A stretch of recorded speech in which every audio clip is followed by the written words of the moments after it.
Um recado rápido aqui que o coordenador do curso Kleber pediu para eu passar sobre o Sistec. Já está me perguntando aqui no chat, pessoal. O IFC estava fazendo uns testes no Sistec, por isso que alguns até conseguiram acessar lá e verificar no próprio Sistec, mas eram só testes, não precisa se preocupar também quem não conseguiu ou quem mexeu, não vai fazer diferença por enquanto, tá? E a previsão de pagamento da Bolsa é a partir de janeiro, tá?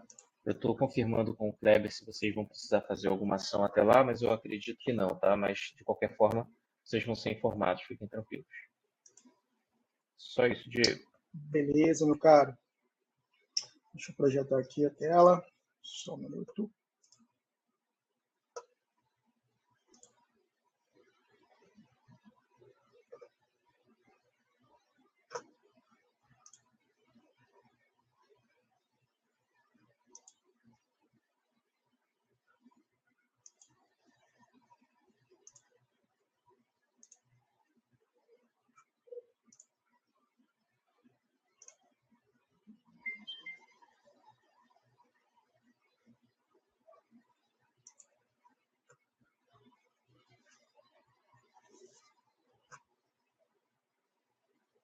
Estamos vendo a tela certa aí, galera? Acho que não, né?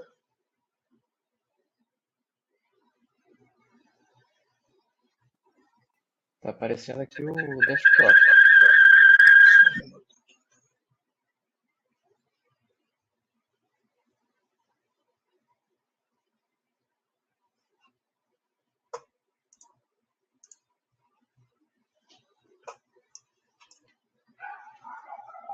Tá indo para a tela errada.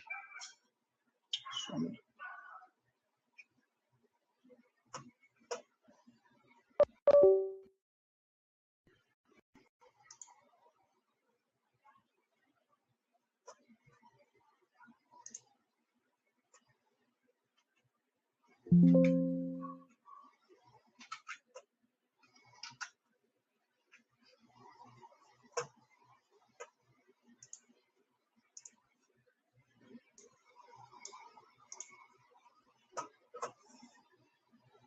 Agora está certa a apresentação? Beleza. Agora sim. Deixa eu botar a tela. Sim.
Luiz, você vai me ajudando aí, cara, que eu não estou conseguindo botar a outra tela aqui.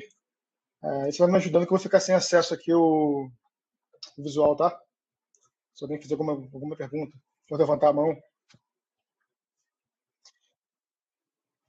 Tá, me avisa na hora, porque aqui eu acabei não conseguindo então, botar outra tela aqui do lado. Beleza. Então, pessoal, novamente, boa noite.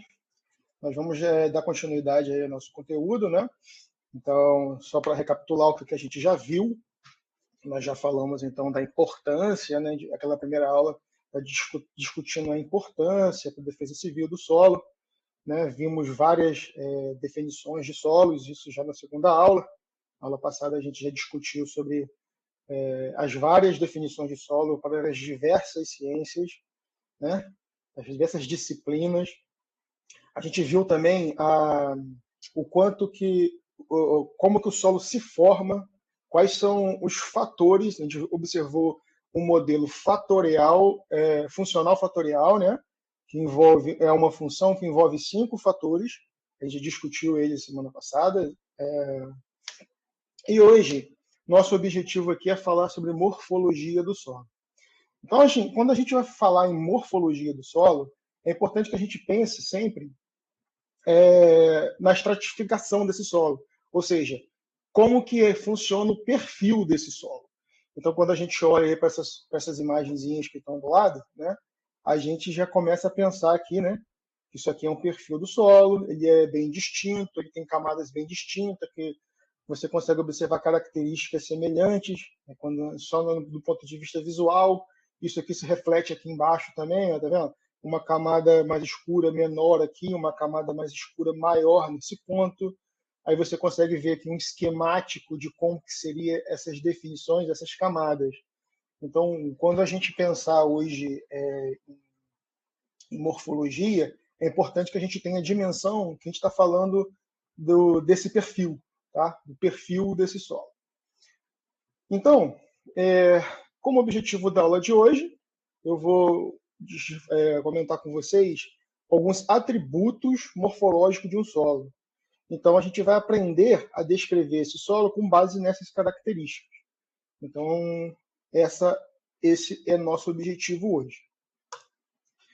Então, de cara, eu vou apresentar para vocês uma definição óbvia, né? Quando a gente fala em morfologia, o que é isso, então, né? Então, quando a gente fala em morfologia, basicamente é o estudo da descrição da aparência e organização desse solo no campo. Então, a gente observa o seu perfil. É um corte do solo, na verdade. Então, o objetivo é identificar características. Os horizontes, a gente vai discutir eles mais detalhadamente, mas é o horizonte O, o A, o B, o C, que são camadas, e essas camadas possuem propriedades distintas. Então, se eu pudesse sintetizar isso, seria uma descrição de aparência. Então, é uma descrição visual, a morfologia possui atributos que permitem você identificar o solo do ponto de vista visual. Tá? Então, por exemplo, quando eu falo ali em algumas coisas que a gente consegue ver visualmente, cor é uma delas. Né? Então, essa descrição morfológica também pode ser incluído, né, a cor nesse aspecto. Como que seria a cor nesse aspecto? Por exemplo, ela pode indicar drenagem, ela pode indicar a presença de óxidos de ferro ou presença de matéria orgânica. Então, só pela cor, você já consegue ter uma característica desse solo que tem um panorama visual do comportamento provável desse solo. Tá? Então, outra coisa a gente pode discutir também é a estrutura, que a gente vai falar um pouco mais à frente, né? Mas só de uma maneira introdutória, é como esses agregados se formam. Né? Os solos são partículas que, por sua vez, se juntam, né? Elas se agregam. Então, a estrutura desse solo também vai interferir, né? Ou vai significar alguma coisa do ponto de vista de análise visual que você possa fazer. A textura é uma outra característica importante. Então, ela define, por exemplo, a proporção de 3 partículas básicas, que é a areia, silt e argila. Também discutiremos um pouco mais à frente. E a consistência também, que seria a resistência ao toque. Aí a gente vai falando de plasticidade, dureza, friabilidade, são coisas que a gente vai discutir mais um pouco nessa aula. Então, de uma forma bem objetiva, eu poderia dizer que a morfologia é uma análise qualitativa e de campo, né? Então, é baseada em observações diretas do que nós fazemos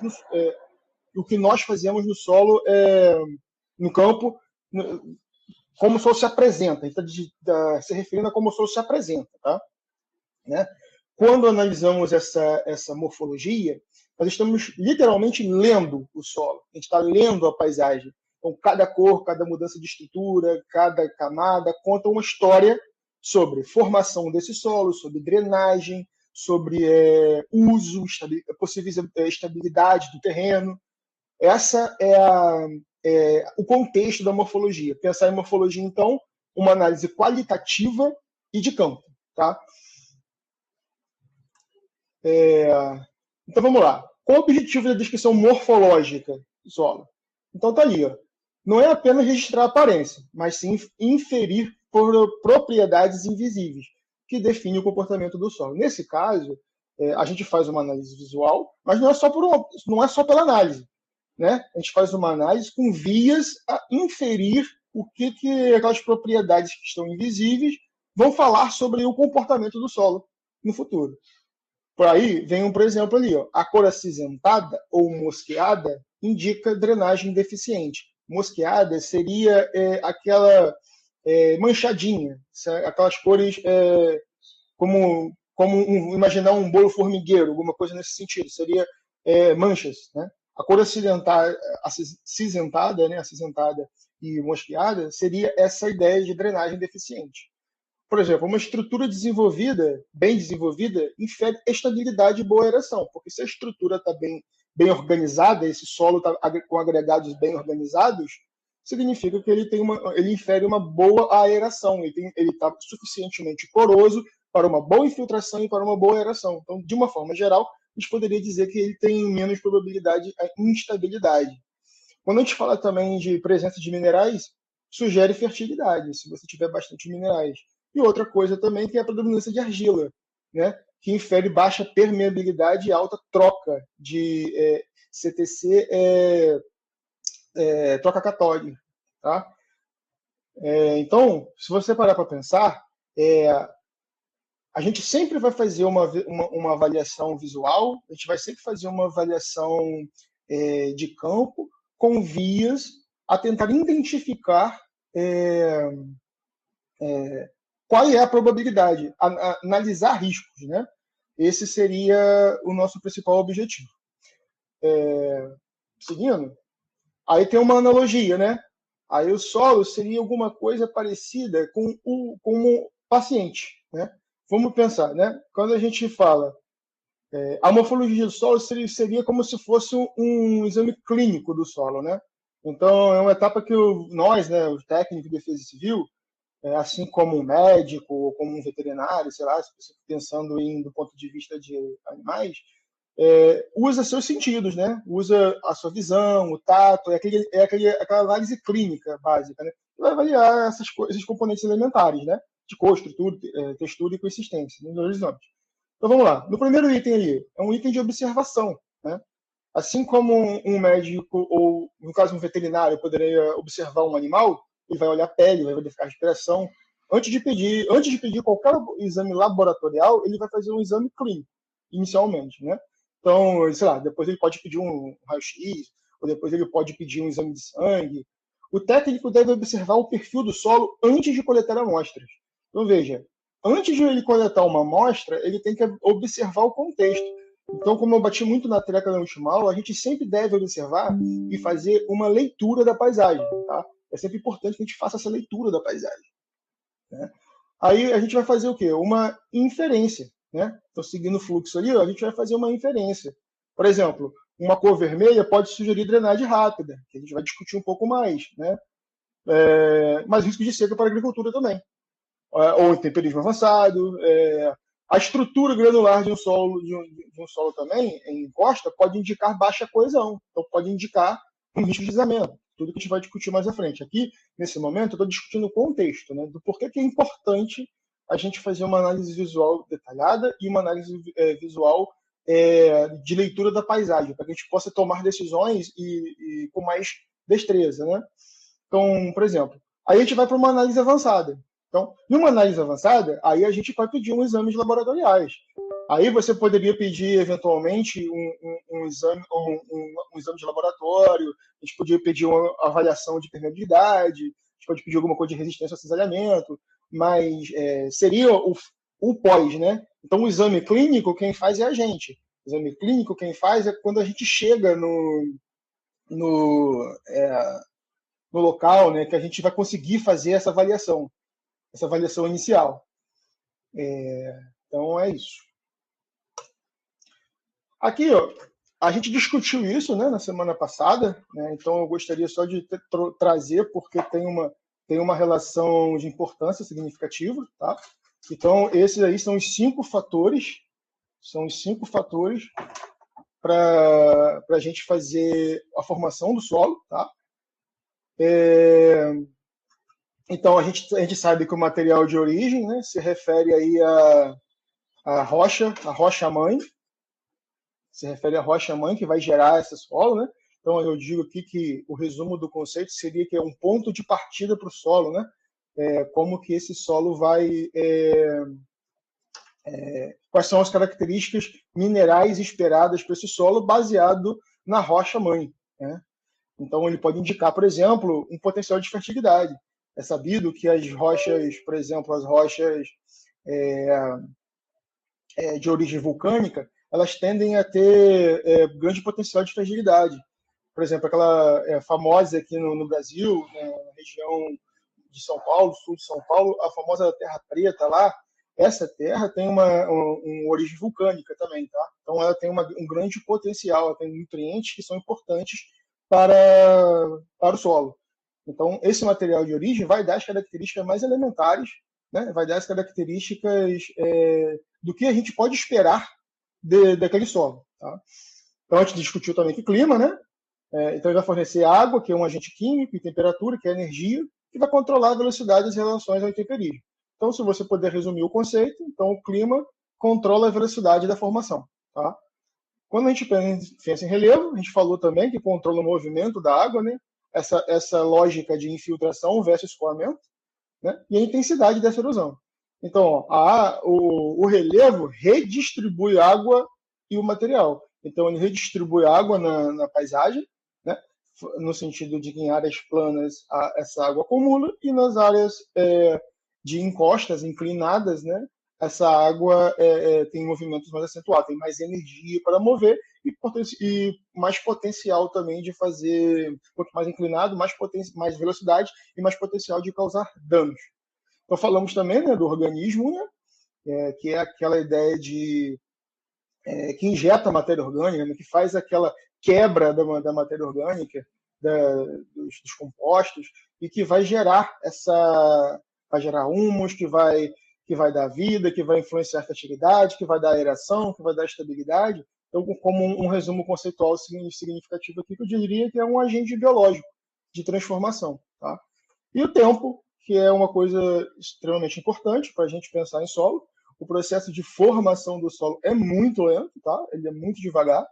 E a duração do processo de evolução, né? Então, tipo assim, vamos pensar. Aí a gente já discutiu isso na última aula, eu gostaria de frisar novamente. Quando a gente tem um mesmo material de origem, o mesmo tipo de rocha, mas com características dessa aqui diferentes, o solo será simplesmente bastante diferente. Então, o solo é altamente heterogêneo ao longo da superfície da Terra, e nós discutimos isso na última aula também, que no Brasil, por exemplo, ele é um país enorme, continental, que varia muito em latitude, altitude e clima. A gente tem solos muito diversos, tá? E potencialmente com materiais de origem semelhante, mas com características físicas bastante diferentes. Então, isso é uma revisão do que a gente viu semana passada, e eu gosto de reiterar exatamente pela importância que tem o conceito, tá? Aqui a gente fala um pouco desse exemplo aqui, né, de interação de fatores de formação do solo, né? Então, por exemplo, como eu disse que existe uma diversidade climática muito significativa aqui no Brasil. Vamos lá, o clima úmido tropical, que está ali mais ou menos em São Paulo para norte, né? É um clima úmido. Então a gente está falando de altas temperaturas, a gente está falando de muita chuva. Isso acelera o temperismo químico, por exemplo, né? Isso gera solos muito profundos, solos porosos, altamente intemperizados. Isso é comum, por exemplo, nos latossolos do Cerrado e da Amazônia. Grande parte desses nutrientes, né, foi lixiviado, ou seja, ele foi carreado, tornando esses solos quimicamente pobres, apesar de ter uma boa estrutura física, sabe? Então, assim, em clima quente, úmido, o solo envelhece rápido, ele fica profundo, ele fica mais poroso, ele fica mais quase também sem nutrientes, né? É como um esqueleto do solo, entende? Então, por exemplo, se você pensar, se o solo é tão profundo, né? Por que ainda há erosão em áreas tropicais? Né? Você poderia me responder. Porque a profundidade não impede a erosão, né? Então, você tem um solo profundo, um solo aparentemente bem estruturado, mas que ainda assim, superficialmente, ele pode ter um risco de erosão, né? Então, por exemplo, o solo pode ser muito, muito estável, mas se você remove a cobertura vegetal dele, e com uma chuva intensa e atípica, no clima, como é característica de clima tropical, pode causar uma erosão laminar, a princípio, ela pode gerar sulcos, até chegar a uma vossoroca, que a gente vai discutir mais à frente também, que são processos também de erosivos. Tá? Por exemplo, no clima semiárido, né? Então a gente está falando de baixo intemperismo. Tá? A limitação de água reduz drasticamente o intemperismo químico. Então, o resultado são solos rasos. Eles são solos mais pedregosos, eles são solos pouco desenvolvidos. Né? A gente está falando de alguns neossolos, onde a rocha-mãe ainda é muito próxima da superfície. Sabe? Ou seja, quando a gente pensa naqueles montes de horizontes, quando a gente está falando de um solo de clima árido, a tendência é que não existam todos aqueles horizontes. Né? Ele vai ser um solo mais raso e mais superficial. Isso significa também que a infiltração dele é mais baixa, o escoamento superficial é rápido e concentrado. Por quê? Porque ele infiltra menos. Tá? Então, assim, no semiárido o problema não é só a seca, é o fato de que a água, quando vem, também chega rápido demais e infiltra pouco. Então, assim, o solo mal tem tempo de se formar. Então, você vai vendo que a leitura da paisagem, de uma forma geral, você vai vendo que a leitura da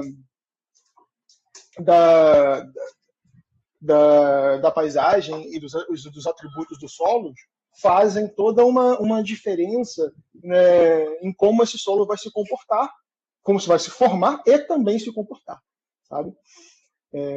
Por exemplo, agora falando de um relevo montanhoso, está falando de encostas que são inclinadas.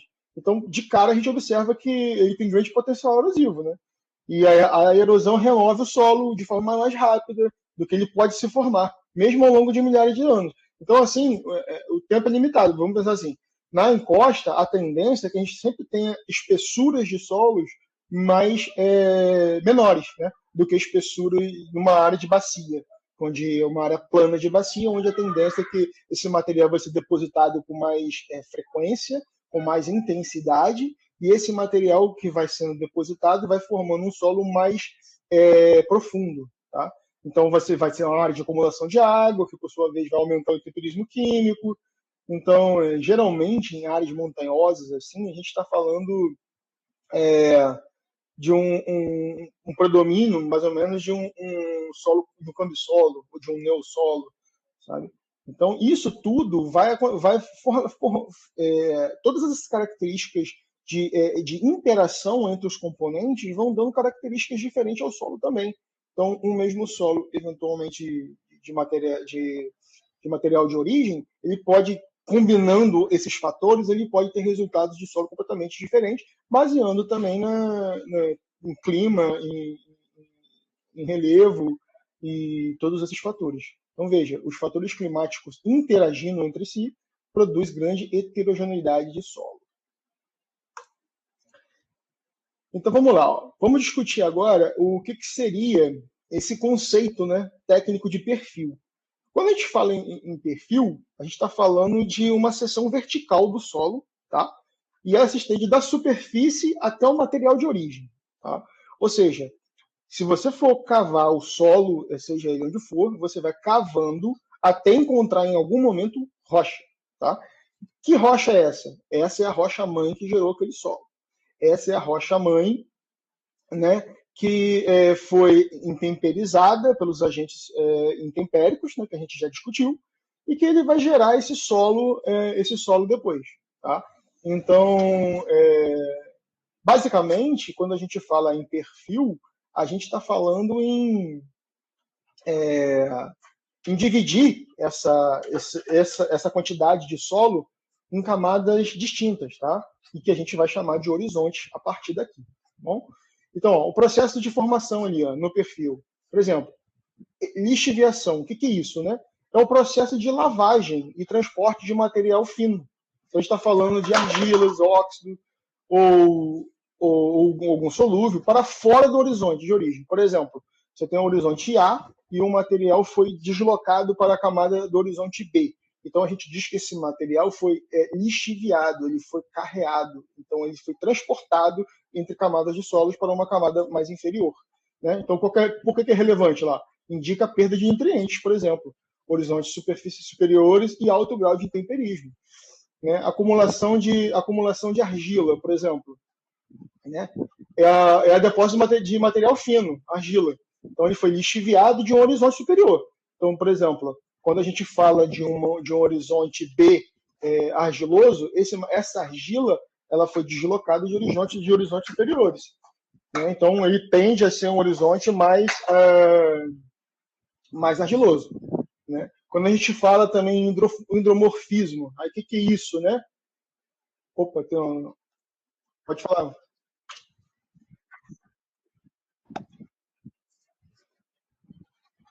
Aham.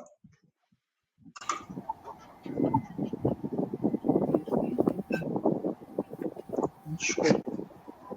Peraí. Deixa eu. Eu não consigo te entender, não. Você pode falar um pouquinho mais alto? Tá?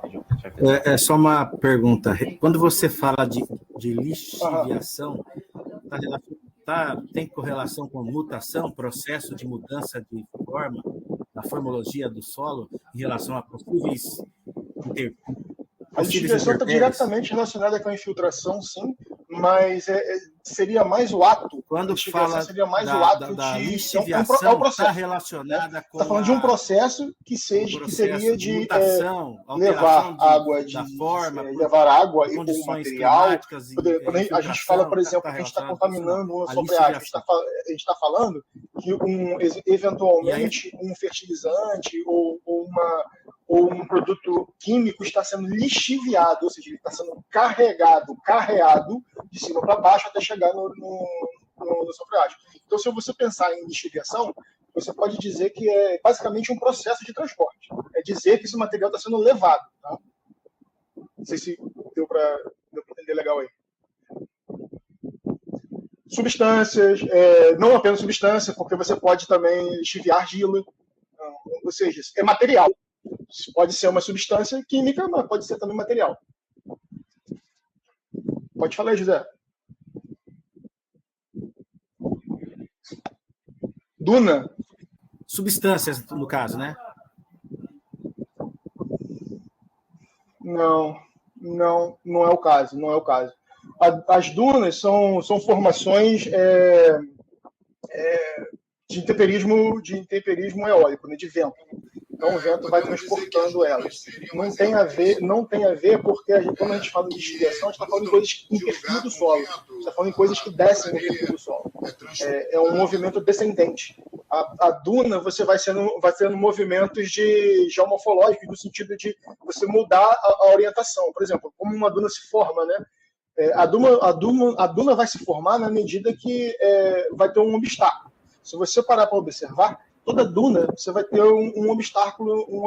Geralmente, o que vai formando a duna, né? Quando ela não é uma produção humana, ela é natural. Primeiro se forma uma pequena camada de vegetação. Essa camada de vegetação vai segurando a areia. Então, a areia que vem dessa posição assim, ó, ela deposita no lado de cá. Então, ela vai criando montinhos. E isso é um processo que vai aumentando. Então, na medida que você tem um obstáculo, ela vai se formando e geralmente acontece de forma natural. E quando acontece de forma natural, é comum em função de vegetação. Eu não sei se você conhece, mas aqui em São João da Barra, né, na praia aqui de Guiçaí, a prefeitura colocou uma passarela grande que vai da beira-mar até o mar, né, uma passarela de madeira. Então, ela passou a ser um obstáculo. Então, frequentemente, vai acontecendo isso. A predominância do vento aqui na região de Nordeste, então, vai inserindo dessa maneira. Então, daqui para cá, e o lado de cá vai formando duna. Então, frequentemente, a própria prefeitura tem que tirar esse material aí, porque ela criou um obstáculo que propicia a formação de duna. O que não tem a ver com o caso aqui, porque quando a gente está falando em lixiviação, a gente está falando de movimento descendente no perfil do solo. Beleza? Valeu. Sim, Luana, tem a ver sim com o exemplo do cemitério na aula passada. Exatamente, quando você pensa em chorume ou alguma coisa nesse sentido, a gente está falando em que o contaminante foi lixiviado para baixo. Ok, é obrigado. exatamente isso aí. Deixa eu ver. Ravinamento. Não, ravinamento não. Ravinamento é uma escavação. A gente vai discutir ela mais à frente, mas é um processo de escavação, é um processo erosivo. Ele começa superficial e ele vai depois sendo intensificado, tá? Não é a mesma coisa de que lixiviação, não. Fala, Valdir, pode falar aí.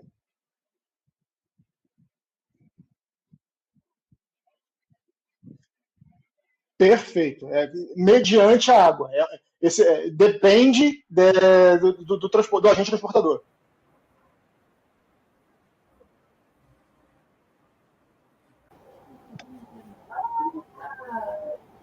Professor, Estou ouvindo. boa Só noite. uma. Desculpa. No caso aí, a água é fundamental, né, para esse processo acontecer, né? Não. Aí o caso é diferente. É diferente. Porque quando você fala que primeiro que não são contaminantes, só né? com É o que eu contaminantes, falando, ou, né? por exemplo, todos o os materiais processo que são mais tá ouvindo? finos, eles vão sendo desviados para baixo. Tá. Vamos Ou pensar assim, aquele por exemplo, processo né? de A gente descolamento de tem placa lá em Capitólio, uma por conta da área infiltração, pode ter de ocorrido floresta, esse né? Se você intemperismo. não Tem que existe ficar uma camada relacionado. orgânica Também não. significativa logo na É superfície diferente, só para dessa mim camada de entender. floresta. Quando você remove essa camada, por exemplo, quando você faz um desmatamento, quando você chove, essa água, esse material orgânico, ele vai descendo. Ele vai descendo. Daqui a pouco a gente vai ver. Talvez eu acho que eu separei a imagem em si. Mas seria uma coisa assim, por exemplo, por que o horizonte A é mais preto, né? O horizonte A é preto porque a matéria orgânica que estava na superfície foi sendo lixiviada para baixo. Vai chegar um momento que, se eu tiver muita matéria orgânica, eu vou ter um crescimento desse horizonte A, vai ficando maior. Por quê? Porque a matéria orgânica vai sendo lixiviada. Ou seja, não é só contaminante que vai sendo lixiviado, a matéria orgânica também. Assim como a argila. A argila também vai sendo carreada para baixo. Então, são partículas, são materiais que eles vão sendo lixiviados. Seria, grosso modo, infiltrado, mas não é esse o termo é lixiviado, porque a água é um agente, mas é o processo de transferência de cima para baixo, é lixiviação. Beleza, André? Opa, não entendi. Pode falar, irmão. Pode falar, André. Estou te ouvindo, pode falar.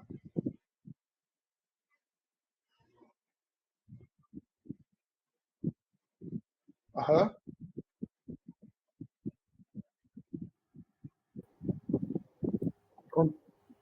Conduzido. Aham. Professor, tira uma dúvida. André? Está me ouvindo? Eu fui alguns anos atrás atender uma chamada de socorro. 30 mil litros de combustível foi derramado ali na divisa de Itatiaia, ali perto onde é que tem ali o pedágio. Graças, ainda bem, a gente sabe que ali é uma área que praticamente é toda calçada. Nós tivemos problemas mais porque foi para a boca de água, né? A gente vai discutir E estava indo para as casas lá, nós tivemos todos esses cuidados. Agora, se fosse uma área unidade 3. de terra, aí essa lixiviação seria interessante para a gente saber o quanto ele sugaria o contaminante, tá? Esses fatores todos, nesse sentido que seria interessante a gente ter esse conhecimento que ele vai ter, do solo também, no sentido do contaminante permear ou não, dependendo da quantidade. Existem parâmetros, por exemplo, a argila é um elemento importante no sentido de você inertizar, né, de você aderir contaminante. Mas isso é uma característica química. Por que a argila é assim? Porque a argila ela é polar. A gente diz que a argila ela consegue aderir. Então a argila se adere à superfície do contaminante. É por isso que ela tende, um solo argiloso tende a ser melhor para reter o contaminante. O que isso significaria para você, por exemplo, numa ocorrência? Significaria que se eu cheguei e encontrei um solo argiloso, a tendência dele é de ele reter. Significa que você teria que fazer contenções, né, de forma a conter conter a mancha, né, de forma até que você consiga conter o vazamento. Então, isso é significativo, é uma observação rápida que você consegue ver. Bater o olho, o solo é tendência de argiloso, significa que ele vai ser aderido nas partículas de forma mais devagar. Por sua vez, se o solo for arenoso, já era. Esse contaminante, ele não vai aderir adequadamente à superfície dos grãos de areia e ele vai infiltrar muito rapidamente. Então, se você tiver o mesmo tipo de ocorrência na praia, ele vai ser muito mais rápido de contaminar do que numa área de argilosa. É nesse aspecto que a química do solo influencia. A lixiviação em si, não. A lixiviação, vamos dizer assim, você poderia até dizer assim, qual é a relação que teria a lixiviação com essa parte de segurar o contaminante. Você poderia dizer que a lixiviação desse contaminante seria mais lenta em solo argiloso. Por quê? Porque a lixiviação é o transporte, mas não é uma característica que vai dizer que ele é mais ou menos suscetível. Não sei se eu consegui fazer você entender. O que importa aqui é o transporte.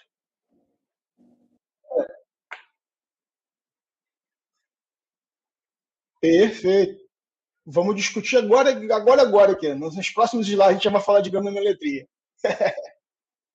Tá, tô inventando. Tô dando contexto primeiro. Eu gosto de fazer assim, eu vou dando contexto e daqui a pouco eu vou explicando o porquê das coisas.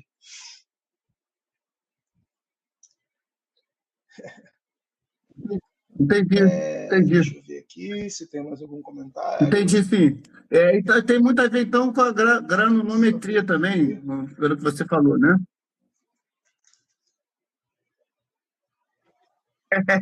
Estou me adiantando, então.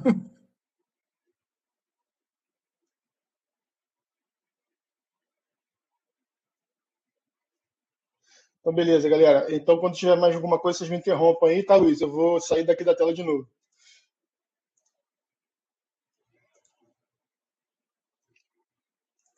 Beleza. Cadê? Então, beleza. Ó. Uma outra coisa aqui, ó,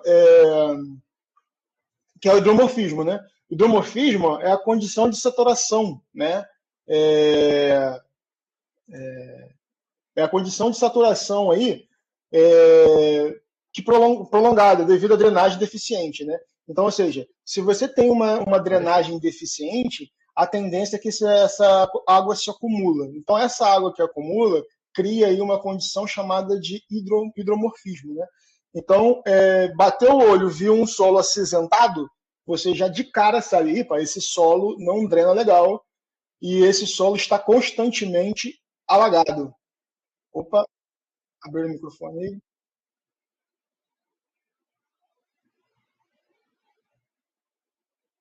Beleza. Então, vamos lá. Então, basicamente, se você viu um solo acinzentado, né, manchado com cores variadas, indica aí, ó, drenagem deficiente. Então, para vocês já bateram o olho, sabe que drena mal, então esse solo saturado pode perder resistência muito rapidamente. Tá?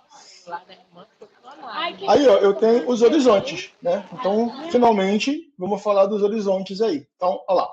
O primeiro horizonte ali, ó, é o O, de cima para baixo, tá?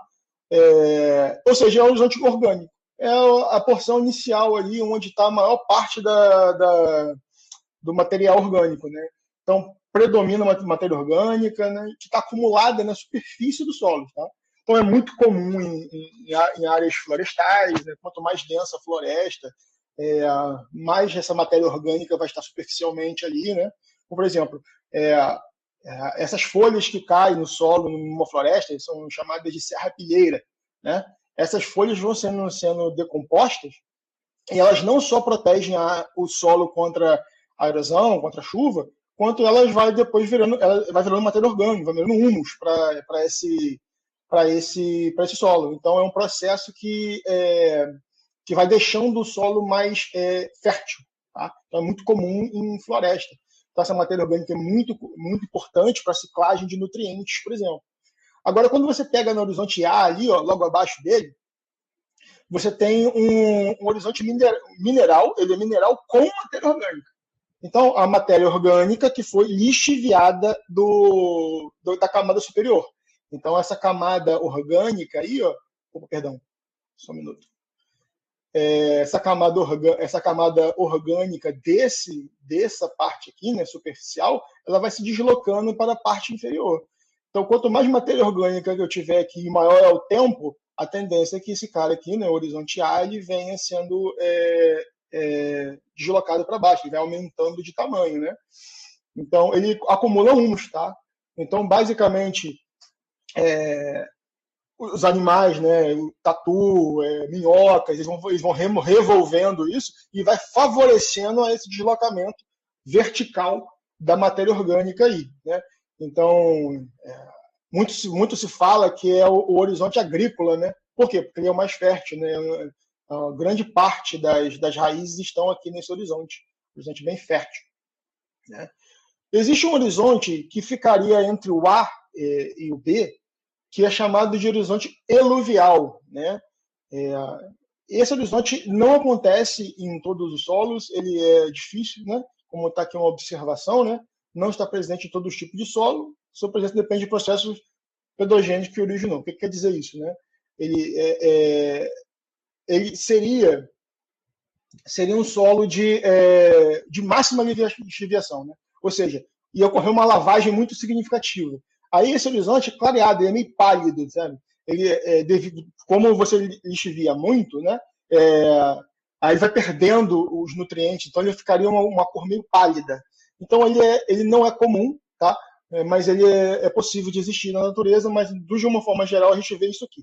A gente vê esse cara aqui. A gente não costuma ver muito o eluvial, não.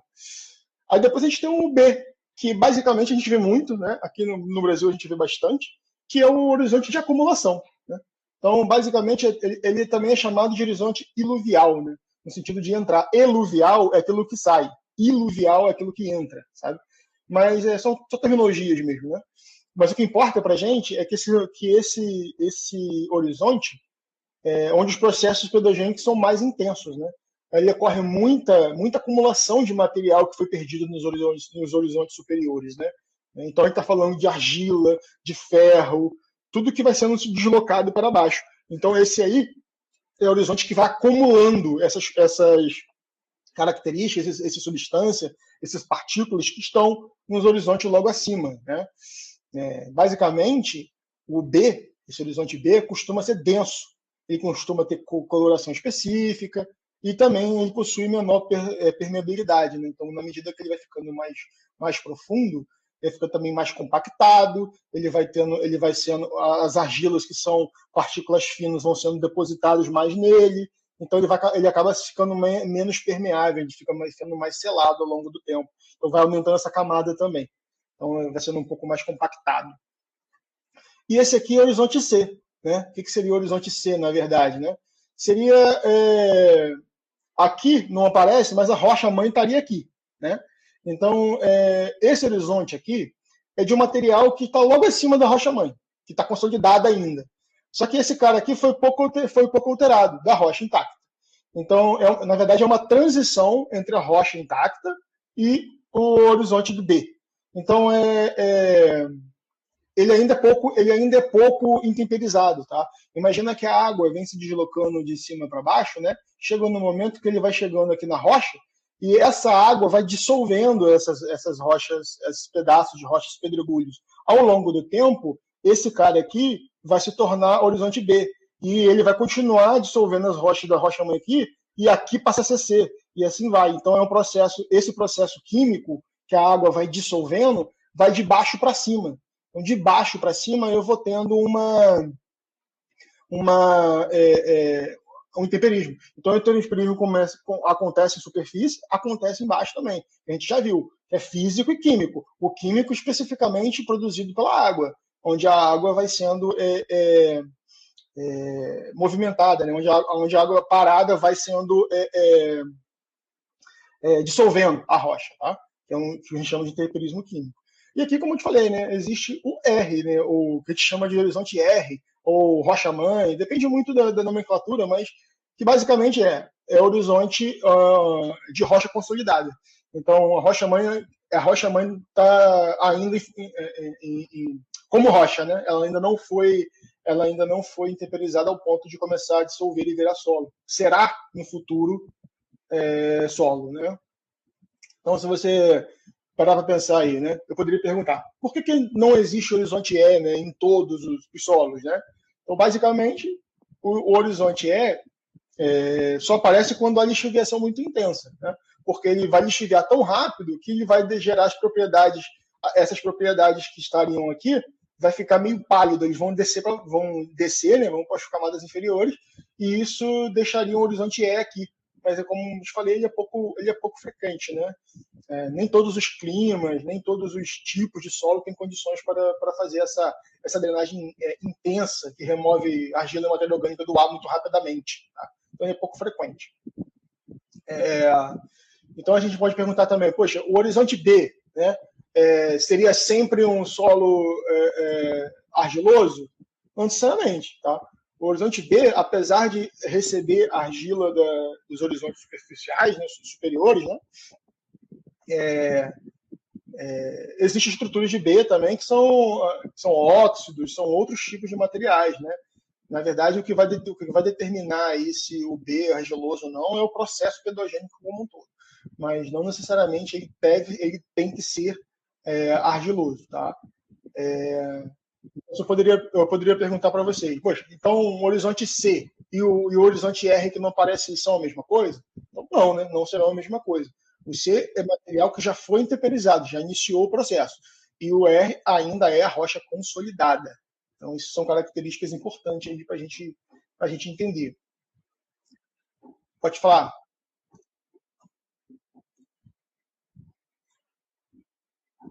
Perfeito. Seria a letra R. Seria a letra R, comumente usado como letra R. Estaria imediatamente abaixo do C. A diferença do C para o R é que o C já foi intemperizado e o R ainda está rocha consolidada. Então, o C é uma rocha que está em processo de transformação. Ela já não é a rocha consolidada, ela está fragmentada. Pode falar, Juliano. Diego. Luana perguntou, a rocha-mãe, então, Perfeito, está embaixo natural. do horizonte C? Seria qual letra?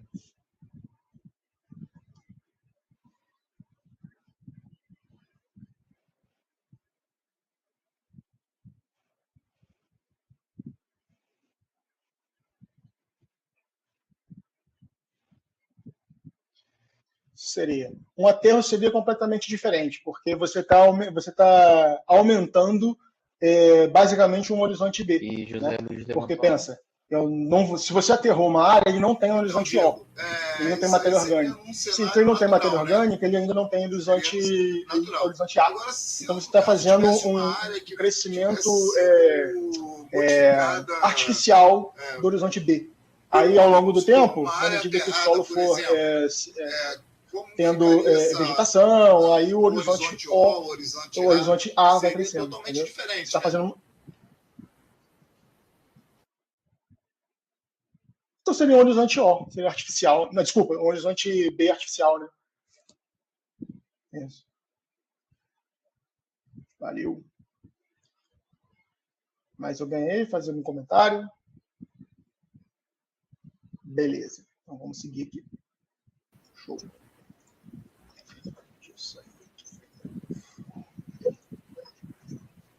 Então, beleza. Bom, agora, para cada um dessas letrinhas aqui, né, O, A, E, B, C e o R que eu não coloquei, mas que o seria a rocha-mãe, existem ainda alguns umas letrinhas aqui que são subscritas, né? A gente fala horizonte OD, OF. Esses caras aqui costumam aparecer. Eu também não sei de cabeça eles, então é tabelado. Mas cada um deles vai ter uma característica diferente, tá? Eu também não sei de cabeça cada um desses caras aqui, não. Mas é importante que, mediante a uma carta ou algum estudo que vocês venham a ler de perfil de solo, onde é descritivo e feito em laboratório, bonitinho, eventualmente pode aparecer uma letrinha dessa aí deixa para informações de vocês, né, do que significam. Acho que o material de vocês também tem, a apostila também tem, mas é só para informação mesmo. Do ponto de vista do solo, nós, visualmente, a gente não é capaz de identificar essas letrinhas, não. Mas só para título de informação mesmo. Então, por exemplo, um D aqui, ó, avançado estado de transformação matéria orgânica. um F é o material laterítico do Brandon, um material chamado plintita. O G é a gleização, é um fenômeno que a gente vai ver mais à frente também. Então, o H, acúmulo de matéria orgânica, coloidal e luvial. Então, todas essas coisas aqui são características importantes, mas aí você consulta a tabela, você consulta algum handbook, né, algum livro de mão que vai falar sobre essas coisas. Então, basicamente, eu trouxe até aqui o contexto geral de por que é importante a gente ver a morfologia e tudo do solo. Mas, de fato, as características morfológicas do solo que importam vão ser essas aqui. Então, a partir de agora. Então, a primeira característica do solo aí, é a espessura do horizonte. Então, como é que eu meço a espessura do horizonte? Basicamente, eu vou medir de cima para baixo, eu vou zerar aqui bem na superfície. E eu vou medindo aqui. Geralmente é assim mesmo que se mede, tá? Então, basicamente, quando a gente mede a espessura do horizonte, a gente está literalmente enxergando a história do solo, tá? A gente está literalmente enxergando o que aconteceu nesse processo. Então, por exemplo, quanto mais profundo esse solo for, mais velho ele é também, mais intemperizado ele é também. Então, conta a história do solo, basicamente. Esse horizonte A aqui, ele é pequenininho. Aqui tem um O quase minúsculo, né? E aqui tem um A pequenininho, né? Se esse A já tivesse aqui, então a gente já diria, tem mais tempo aqui de formação. Essa matéria orgânica aqui ia ser ao longo do tempo lixiviada para as camadas mais inferiores, né? Então, por exemplo,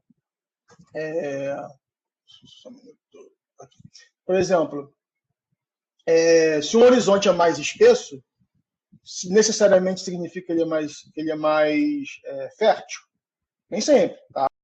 Se ele é espesso, ele pode ter bastante minerais, mas, por exemplo, a fertilidade depende de composição química, matéria orgânica, minerais. Se eu tiver, por exemplo, um horizonte B muito espesso, ele eventualmente vai ser pobre em nutrientes, mesmo sendo bem desenvolvido. Então, não é porque ele é espesso que necessariamente ele vai ser mais fértil. Só que fertilidade é uma coisa, agente para a defesa civil é outra. Então, no geral, um horizonte B grande, né, ele é estável, porque é um solo mais bem drenado, ele é um solo que foi ele está mais consistente, né? Então, depende muito do propósito. Quando a gente pergunta se ele é bom ou ruim o horizonte ser profundo, isso vai depender de qual horizonte e de qual propósito de análise, né? Da mesma forma, a gente pode dizer assim, em um horizonte fino, quer dizer que necessariamente um solo é ruim? Também não necessariamente, né? Quando a gente fala que o horizonte é fino, como o que está aqui na imagem, eu poderia dizer que ele significa que o solo é jovem, né? Então, áreas arenosas recentes, por exemplo, né? É um solo que foi erodido. Na verdade, em geotecnia, solos jovens arenosos, eles podem ser excelentes para a construção, né? Quando a gente fala em geotecnia. Já a agricultura tem baixa fertilidade. Então, varia muito, tá? Do tipo de informação. Por exemplo, se dois solos têm horizontes iguais, eles são necessariamente iguais? Obviamente não, né? Porque a espessura é um indicador que vai ajudar a identificar o tempo do solo, quanto tempo ele está ali, mas a gente não pode fechar o diagnóstico e dizer que por ter a mesma espessura no horizonte, eles são exatamente igual. Por quê? Porque eles podem ter cores diferentes, mais intensas, menos intensas, texturas como estrutura. Então, ele pode ser bastante diferente uma da outra. Tá? Então, características que vão formando a nossa avaliação de campo. Tá? Então, espessura é uma das coisas que a gente mede, e a gente mede de cima para baixo, sempre até chegar aí a rocha-mãe, quando a gente tem acesso a ela. Uma outra coisa. Oi.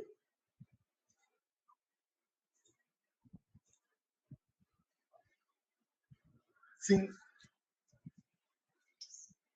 Justamente, cara. Inclusive, se você pensar a rigor, o Pantanal nem deveria ter soja, né? Então, a soja que tem lá é todo um procedimento que a Embrapa criou de você conseguir fazer plantações de monoculturas em larga escala em um clima que é bastante bastante agressivo, né? O cerrado é uma savana, seria a savana africana, seria a nossa savana aqui, né? O cerrado seria a savana brasileira. Colocou no chat aqui, bioma então, cerrado tem horizonte pobre, tendem a ter estruturas de biomas como Mata Atlântica e Pantanal. Caules mais retorcidos, folhagem menor, e ele está no Planalto Central, então é planalto, é plano, então ele tem bastante presença de latossolos, bastante, geralmente profundos, tá? Então tendem a ser um pouco mais infértil, digamos assim, e hoje você tem uma agricultura pujante lá, mas é devido a trabalho, tanto o tratamento genético da soja quanto de manejo. O manejo é uma coisa que faz o solo do cerrado ser definitivamente fértil. Agora, se você parar para pensar, o solo amazônico também não é fértil, tá? Fertilidade é uma coisa. O solo da Amazônia existe porque a floresta existe, tá? Basicamente, a floresta retroalimenta a própria floresta, né? Ela se retroalimenta. Se a floresta fosse devastada, certamente ele viria um deserto, tá? Porque são solos grandes e são muito desviados, então eles são muito profundos, porque o clima lá chove muito. Então, veja, apesar de ter uma grande floresta em pé lá, o que mantém o ciclo de fertilidade é a própria floresta, tá? Não é, por definição, o solo em si ser fértil. Então, essa é uma característica que a gente vai levando também. Beleza? Vamos lá.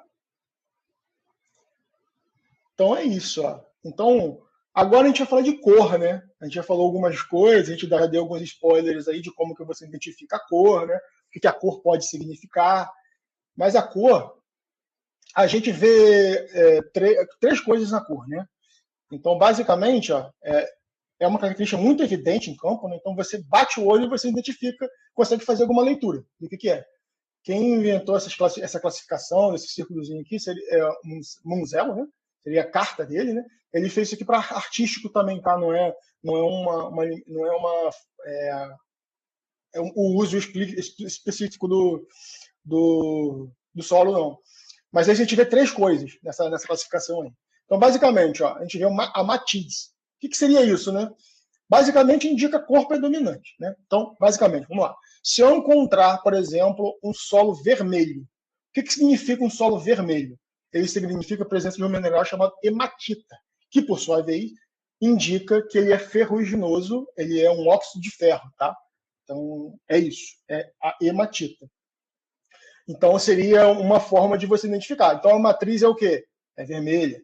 Então, também pode sugerir, se você, por exemplo, for amarelo, o amarelo, por sua vez, seria a goetita, seria um outro estágio do ferro, né? É ferro também, mas seria um ferro mais hidratado. O vermelho seria um ferro mais seco.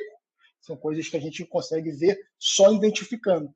Então, basicamente, quando o solo é vermelho vivo, há muito ferro em estado oxidado, né? Solo em estado oxidado. Se o solo é amarelo, é ferro também, só que ferro hidratado, ou seja, tem presença significativa de alguma presença de umidade ali. Então, a cor já te diz alguma coisa, tá vendo? Agora, quando a gente fala em valor ali, o que é valor? O valor mede a claridade da cor, né? Do preto ao branco. Então, assim, se o solo for valores muito baixos, seriam solos escuros, né? Os valores muito altos seriam solos claros.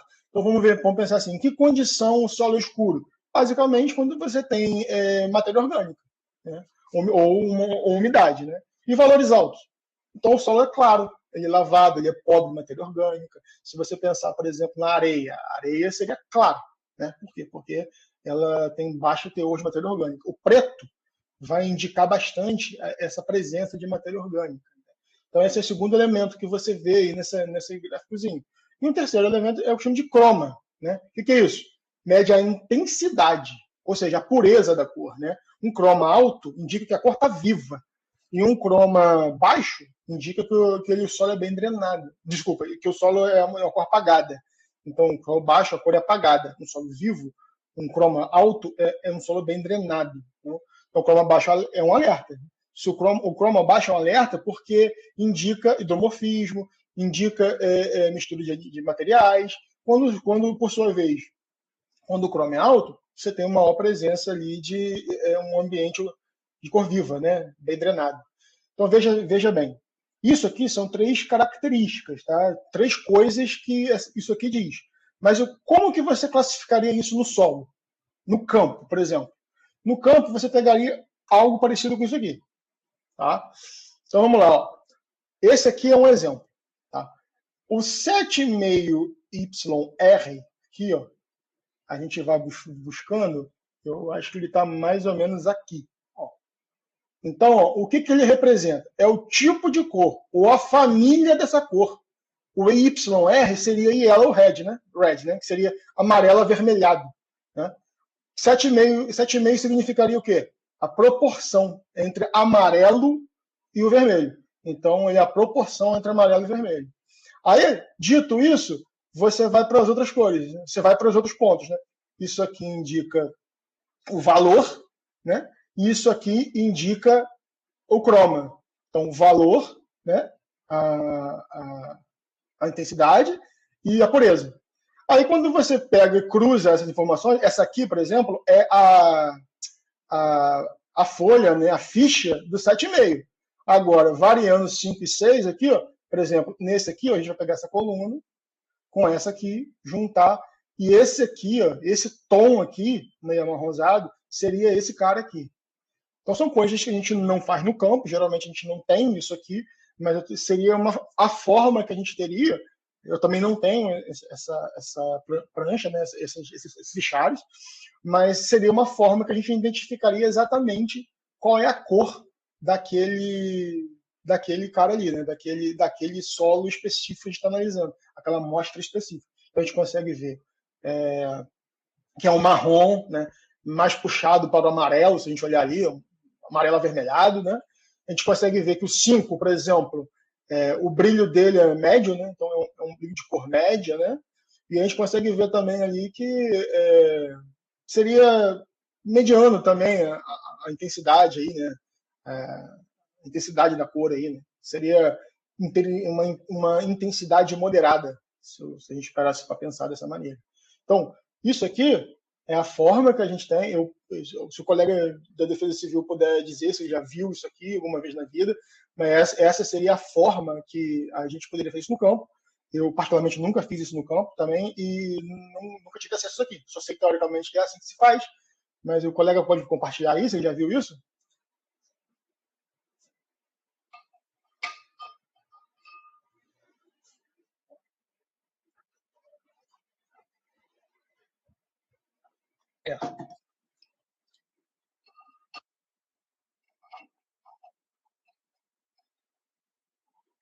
Perfeito. Perfeito. Beleza. Valeu aí pela contribuição. Mas, basicamente, é assim que seria feito, né? É assim que seria feito. Mas, para a gente, visualmente, a gente consegue ver algumas coisas, né? Então, ó, visualmente, a gente já deu um spoiler antes, mas isso aqui seria a tabelinha para vocês guardarem, para vocês terem na cabeça, né? Então, ó, interpretando cores. Se for vermelho intenso, domina-se aí ó, a hematita, tá? Os solos vermelhos têm algumas características. Essa planilha, né? Então, essa tabela, vermelho intenso, a gente nunca utilizou. Significa o quê? Na verdade, quando que ele tem boa drenagem, significa que ele tem pouca água acumulada, e depois é enviado menor risco de saturação, é um ambiente bem oxigenado. Também, lá na tá? Defesa Civil tem Qual a relevância que ele tem para a Defesa Civil, por exemplo? Se ele for vermelho, né? Então ele tem menor risco de deslizamento, né? Ele tem maior resistência ao deslizamento, que é aquele ponto onde aquela tensão onde que é vencida, né? Que é vencida e ocorre o movimento de massa. Então, assim, de uma forma geral, eles são solos, os vermelhos são solos mais previsíveis em área de encostas, entendeu? Então, em geral, são solos mais seguros do ponto de vista da Defesa Civil, tá? Se você pensar em um solo amarelo ali, ó, a gente está falando que vai dominar outro mineral, a goetita. Também é ferro, tá vendo? Você está vendo aqui que também é ferro. Só que esse aqui é um ferro hidratado, tá? Ou seja, o amarelado indica que a umidade intermediária, né? Ele é uma drenagem moderada, tem presença de água por alguns períodos mais longos, tá? E qual a relevância que ele tem para a defesa civil, por exemplo, né? Pode saturar com chuvas frequentes, né? Então a resistência pode diminuir se tiver chuvas com muita frequência. Então pode apresentar escoamento superficial, então água escorrendo no horizonte B. Agora, olha que interessante. Eu falei de água escorrendo no horizonte B. Veja só. Deixa eu só voltar alguns slides aqui e mostrar. Se a água escorre aqui, ó, no horizonte O, você tem uma erosão superficial. Agora, quando que você vai ter um escorregamento no horizonte B aqui? Ou seja, infiltra-se a ponto de que você alaga aqui o horizonte B e você tem o que a gente chama de uma erosão subsuperficial. Então você tem um movimento de massa subsuperficial que vai levando tudo que está em cima. Tá?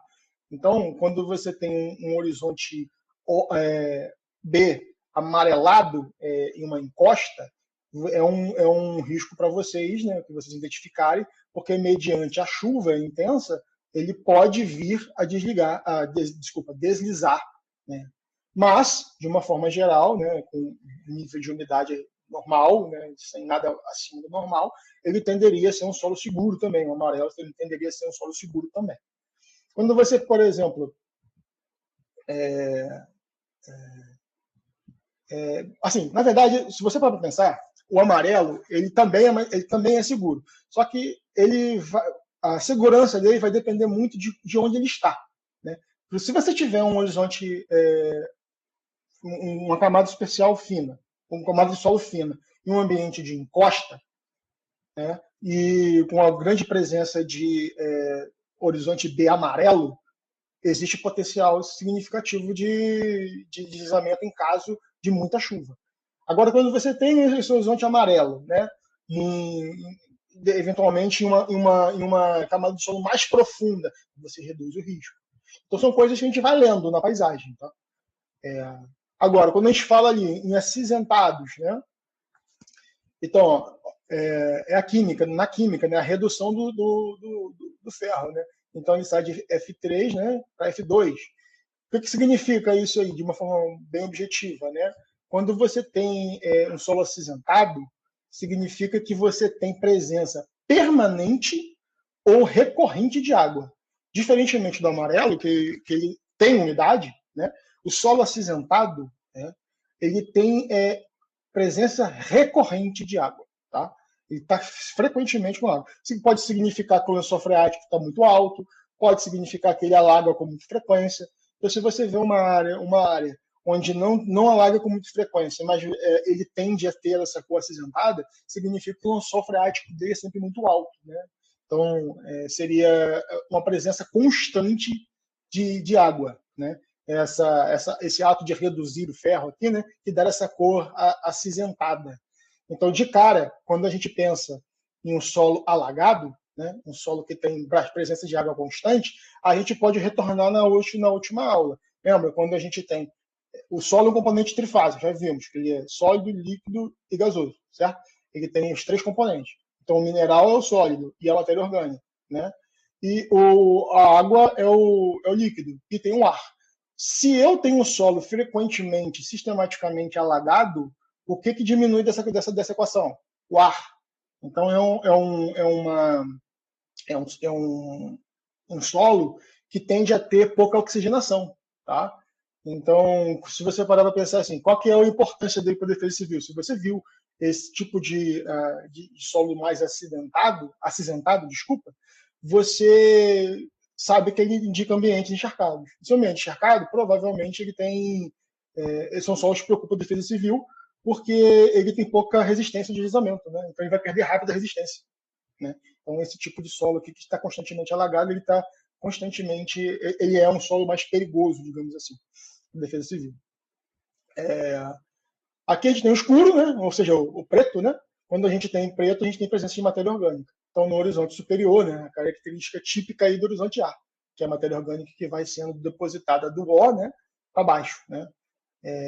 Então você vai vendo, quando você bate o olho agora no solo, você já consegue fazer inferir algumas coisas. Né? Você já consegue inferir algumas coisas somente ao observar. Tá? Eu vou passar um videozinho aqui só para complementar essa ideia. Tá ouvindo aí, pessoal? Deixa eu botar aqui, então, voltar para começar.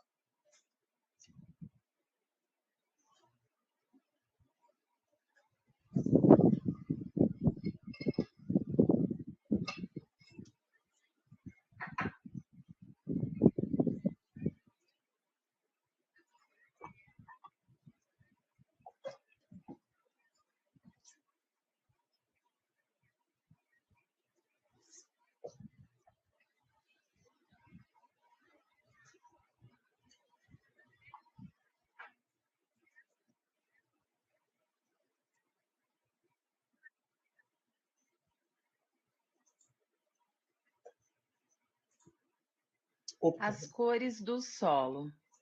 Hoje vamos observar os pigmentos Aqui encontrados. sim. As cores do solo. Hoje vamos observar os pigmentos encontrados no solo e descobriremos por que os solos apresentam várias cores. Existe solo preto, vermelho, amarelo, acinzentado e até branco. Essa variação irá depender do material de origem, como também de sua posição na paisagem, conteúdo da matéria orgânica, mineralogia, dentre outros fatores. Mas o que dá cor ao solo? Os principais agentes de pigmentação do solo são a matéria orgânica e os compostos de ferro. Os solos mais escuros, como os marrons ou pretos, indicam a existência de materiais orgânicos no solo, como resíduos de vegetais, folhas, galhos, frutos que caem, restos de animais mortos que se decompõem e, com o passar do tempo, misturam-se à terra. Normalmente, quanto mais material orgânico, mais escuro é o solo, o que pode indicar boas condições para plantio e grande atividade de micróbios. O solo vermelho tem um composto químico então, chamado isso aí é uma coisa que ilustra bem, óxido de né? ferro Tudo aquilo ou que eu venho hematita. dizendo para vocês, mas É é só uma lembrar do síntesezinha prego, bastante que didática também tem e ferro visual e quando aqui enferruja muda dessas de cor, características elementares ficando aqui do solo. avermelhado ou Beleza? amarelado. Pode O falar. ferro oxidado é um pigmento forte, principalmente quando desidratado. Os solos amarelados, por sua vez, indicam que não há hematita, e sim Posso, mas eu acho maior que fica no vídeo também ocorrência de principal, né? ferro Ele vai ficar no vídeo oxidado gravado, acho que lá aparece. hidratado. Mas posso também. O solo claro revela que fica... existe pouco ou Na hora de nenhum gravar do YouTube material aparece. orgânico. Beleza. Os solos com Tem que cores fazer algum comentário ou posso acinzentadas seguir aqui? indicam ambientes de áreas encharcadas. Estes Então, beleza. ambientes Valeu. são geralmente próximos aos cursos d'água. Então tá. Então isso que a gente viu foi o quê? A gente viu a cor do solo agora. Textura é uma outra coisa que a gente consegue ver. Tá? Basicamente, a textura aqui ó, é uma propriedade crítica. Ela influencia diretamente a permeabilidade e a retenção de água e a plasticidade. O som do vídeo não estava aparecendo O para eles. que eu estou vendo aqui com textura? Basicamente, ó, esses três carinhas aqui, esse link que relaciona-se com o tamanho de partículas. Então, as areias, né, a areia, ela quando você bota a mão nela, ela tem uma sensação áspera, ela passa muita água, né, quando você coloca ela. São características visuais. O silt, ele tem uma sensação como se fosse um talco, né? Então ele é altamente suscetível à erosão. E a argila, que é um plástico e pegajoso, ele impede passagem de água. Agora, qual que é a diferença básica entre esses caras aqui todos? Esses caras aqui, a diferença é basicamente a granulometria. Então aqui ó, são grãos mais grossos, né? Maiores, e esses aqui são grãos mais finos, e o silt grãos intermediários, sabe? Então, isso aqui é o que a gente vai definir a textura do solo. Quando você pega um solo e pensa nele como um solo como está aqui, né? Quando a gente pega esse solo para ver, ele é um conjunto dessas coisas, são frações. Então a gente diz, por exemplo, um solo que tem 50% de areia, 25% de silt, 25% de argila. Ou seja, essas três partículas, elas são concorrentes, elas estão no solo de forma em proporções, mas elas estão presentes. Mesmo quando você pensa numa areia, de uma praia, onde a presença maior de areia vai ter ainda pequenas frações de silt, pequenas frações de argila. Elas estão presentes nos solos. Raramente você vai encontrar na natureza um componente específico, sozinho. A gente sempre mede a textura quanto à proporção. Tá? Deixa eu ver aqui. Opa, peraí. Acabou que eu não botei o link do vídeo aqui. Botei o link, mas não botei o vídeo. Tá, depois eu passo para vocês, não tem problema não. Então, basicamente, só voltando aqui, quando eu penso aqui em textura, eu estou pensando nisso, né? Quando eu faço isso aqui, essa imagem aqui, ele tende a ser mais argiloso. Quando eu tenho essa característica aqui de solo, você vê que ele tende a ser mais arenoso. Ele dá uma sensação mais de aspereza no solo quando você bota a mão nele. E quando você bota água nele, aqui, nessas condições de solo argiloso, ele vira uma massa. Ele vira uma massa que molda, mas é uma massa que gruda. Esse cara aqui, por sua vez, o silt, ele também vira uma massa, só que ele não gruda. Pode falar.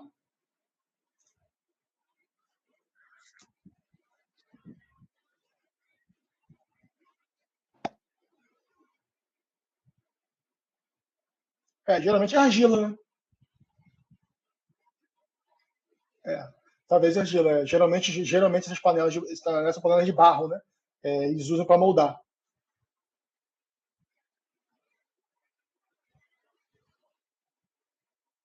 Aham.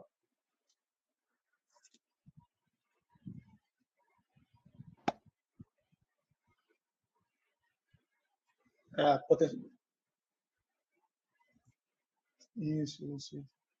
Que é o mesmo princípio também de tijolo, né? de alvenaria, né? Esse princípio, sim. Mas o interessante aqui para a gente aprender Professor, a ver, né? Se você eu não sei o comportamento se dele mediante a umidade. Aqui no Espírito Santo, se você molhou e ficou mais áspero assim, ele é predominantemente de areia, entendeu? Se você molhou e você encontrou você molda ele, mas ele agarra na sua mão, ele é mais argiloso. Se você molhou e ele molda, mas ele não agarra na sua mão, ele é mais siltoso. É só uma forma. Mas veja, isso é só uma forma informal, né? De você fazer uma análise dessa. Uma área de mangue lá para você definir frações de areia e argila. Eu vou falar disso em outras aulas, nessa aula, porque essa aula aqui é morfologia, ou seja, aí passa pelo processo, né, de queimação, etc. E tal, de uma forma mais prática. Existem métodos para você fazer a definição, né, de qual é o percentual dessas coisas. Aqui é só uma curiosidade prática mesmo. Aqui agora eu tenho também uma estrutura. Né? Vamos lá, o que é estrutura? Né? Quando a gente fala de estrutura do solo, estamos nos referindo ao modo como as partículas da fase sólida, lembra? Fase sólida, que é sólido e gasoso, estou falando da fase sólida, do esqueleto do solo, ou seja, areia, silt, argila e matéria orgânica se organizam para formar agregados. Né? Ou seja, é muito comum os agricultores, a engenharia agrícola fala em torrão de solo, né? É aquele agregado de solo grande, assim. Então, basicamente é isso. Então, o solo é totalmente diferente de textura, tá? Textura são proporções, né? Indica proporção de areia, silt e argila. Agora, do ponto de vista morfológico, a estrutura seria esse agregado dessa partícula. Seria como você pegar essas frações de areia, silt e argila, como que elas vão agregar para formar um torrão. Essa que é a estrutura. Tá? Do ponto de vista morfológico, né, a estrutura é essencial. Por quê? Porque, imagina, se eu tiver agregados muito duros, muito resistentes, eu vou influenciar em porosidade, eu vou influenciar em filtração de água, em drenagem, aeração, resistência mecânica.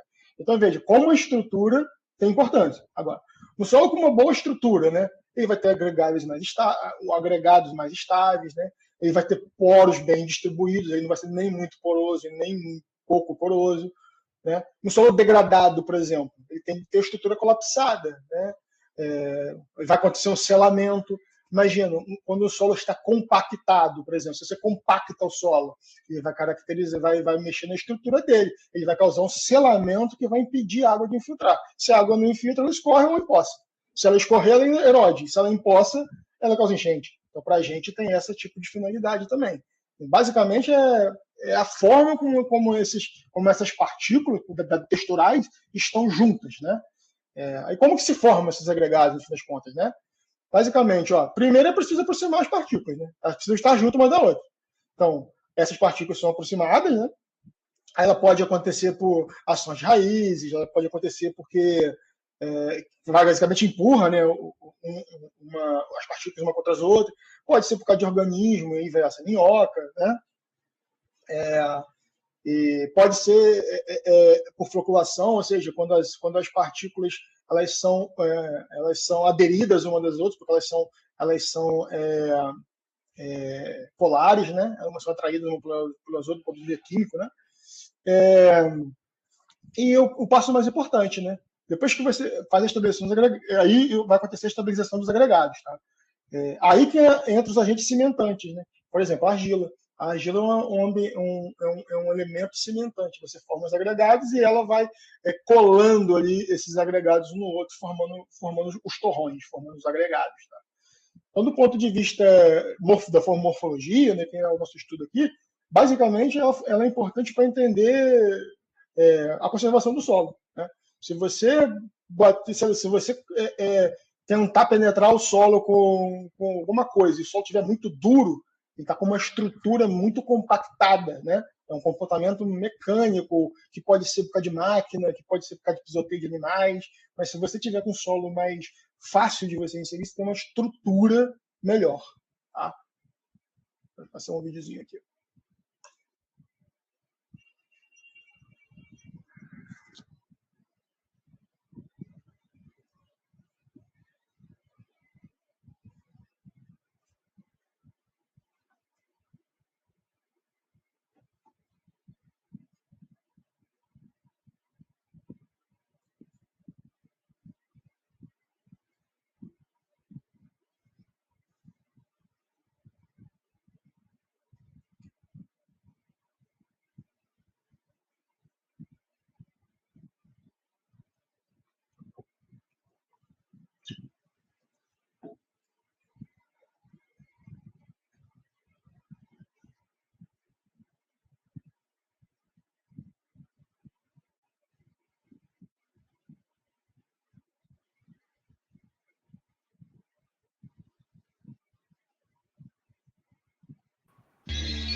Nas últimas décadas, os agricultores da região passaram a usar o plantio direto com intensidade.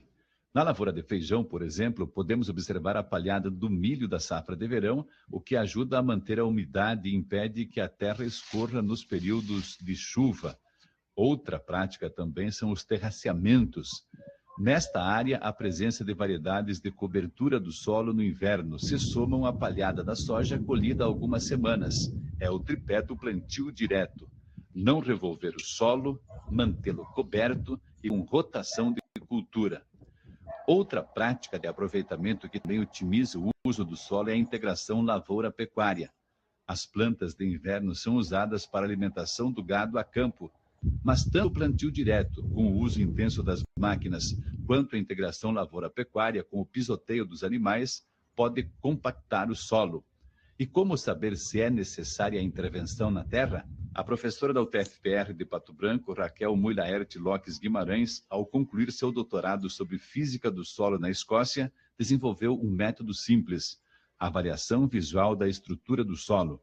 Com o auxílio dos acadêmicos Suelen Mazon e Evandro Minato, do curso de agronomia, a professora Raquel demonstra que é fácil fazer a avaliação. Foi escolhida uma lavoura onde há muitos anos o proprietário realiza o plantio direto. Primeiro deve ser aberto um buraco com 25 centímetros de profundidade para extrair um bloco ao lado.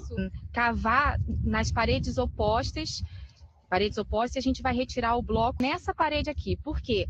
Nós causamos uma compactação nessas duas paredes aqui, com o movimento da pá. Então, a gente vai tirar um bloco com a estrutura do solo preservada nessa parede aqui.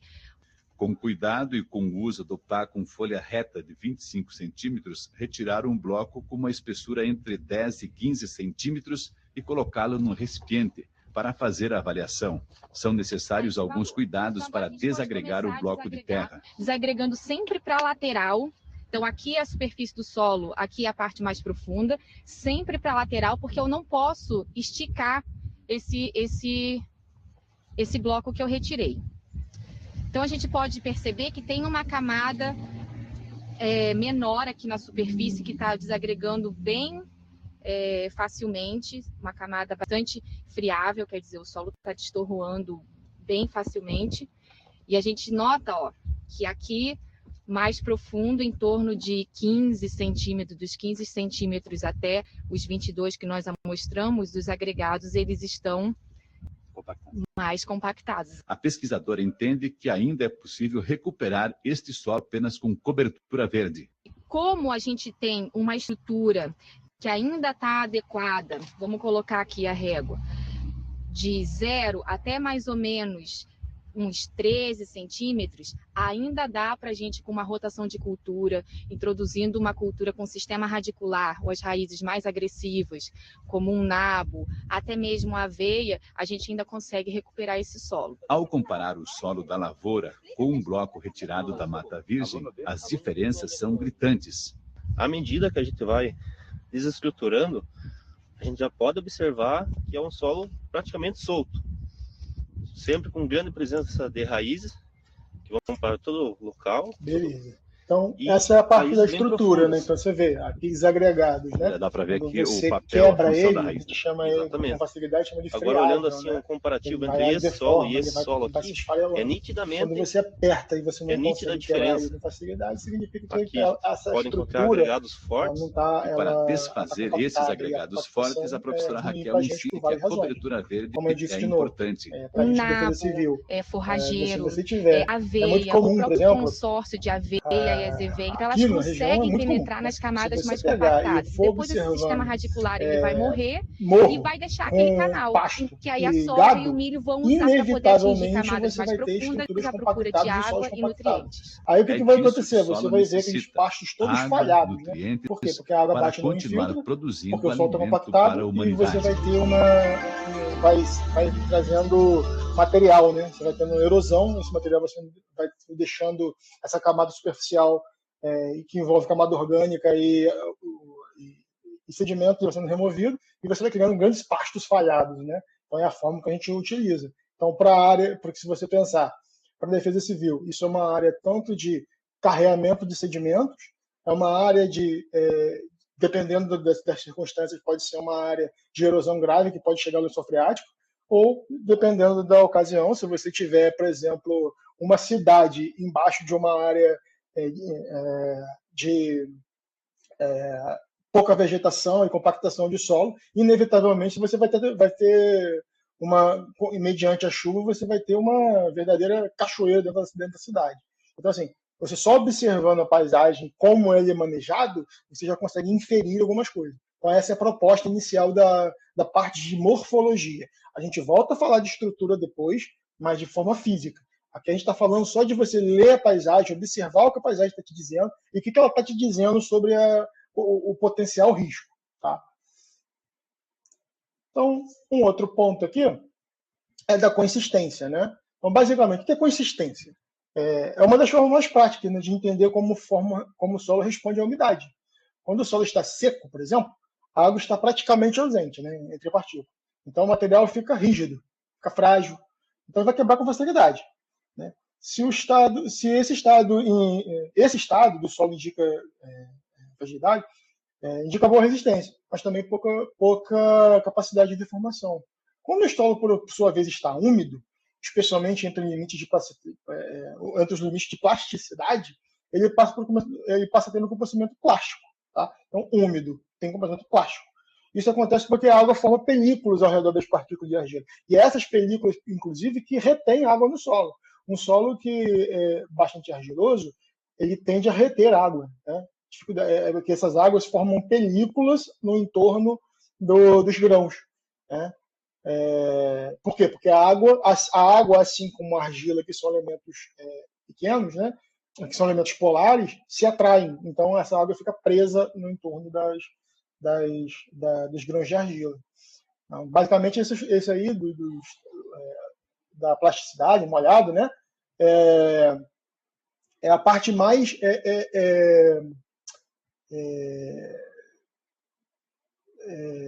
mais problemáticas, assim, se você pensar em defesa civil, né? Porque quando a argila, né, encontra essa característica, ao ser molhada, ela adquire essa plasticidade, ela pode causar deslizamentos bem significativos se isso acontecer no horizonte B profundo, por exemplo, né? Agora, quando ele está ali, por exemplo, úmido, é aquele caso lá da figura anterior, né? A gente fala que ele é friável, né? Friável é quando você consegue quebrar o torrão, né? Apenas nos dedos, com uma leve pressão. Ele não é duro, ele não é um bloco, ele nem é duro e ele nem também esfarela como se fosse areia. Ele tem uma consistência ideal para a agricultura. Isso que a gente chama de friável, né? Então, basicamente, o solo pode ser seco, que é duro, quebradiço, né? O solo que é um risco alto, né? A mudança brusca de comportamento. E o solo pode ser úmido, né? Ou seja, ele é intermediário, tem boa estrutura, ele tem razoavelmente um risco baixo para a gente da defesa civil. E ele pode ser molhado, né? E aí tem altíssima deformidade se for plástico, né? Então ele pode ocasionar deslizamento, escorregamento bem rápido, né? Então, basicamente, quando a gente fala em consistência, então, seco, duro, né? Ele é seco, é duro, ele é molhado, é plástico, ele é úmido, é friável.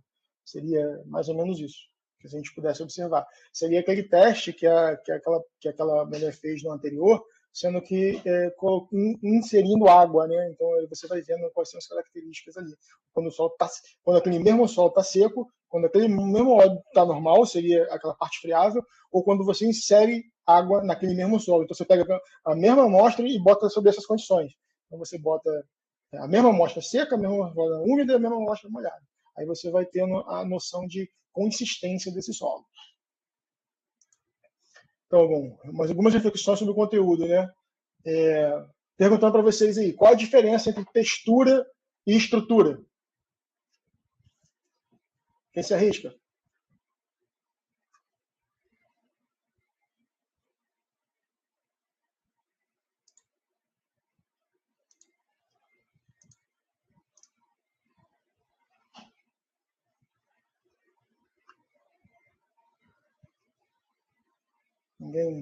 Ninguém se arrisca, pessoal?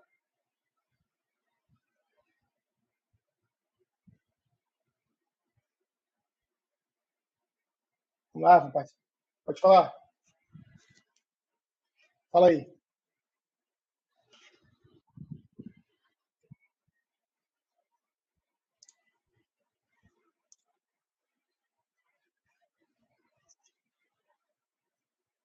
Então, vamos lá, para solidificar essa ideia. Textura é a proporção de areia, silt e argila. Estrutura é o arranjo físico dessas partículas em agregados. Vamos mentalizar isso aí. Então, a textura nunca muda. A proporção de areia, silt e argila nunca muda. Mas a estrutura, que é esse arranjo físico, essas partículas estão formadas, se estão juntas, ela pode mudar. Como? Manejo, se você pode compactar, você pode colocar raízes, se você inserir matéria orgânica. Então, a estrutura muda, porque é a forma que o segregado está junto. A textura não muda e ela é a proporção de areia, silt e argila. Pegaram a ideia?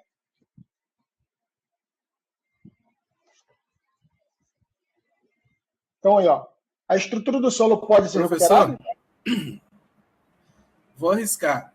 Texturas. Justamente. Como? Práticas de como plantio de coberturas, né?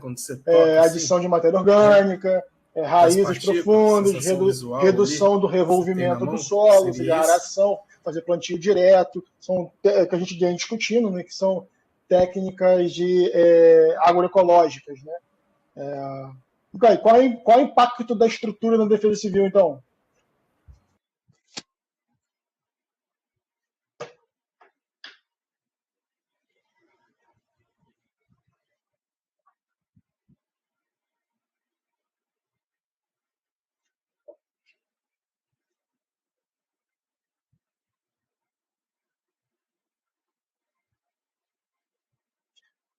Vamos lá, vou reformular a pergunta. Qual a vantagem de ter uma estrutura boa do solo?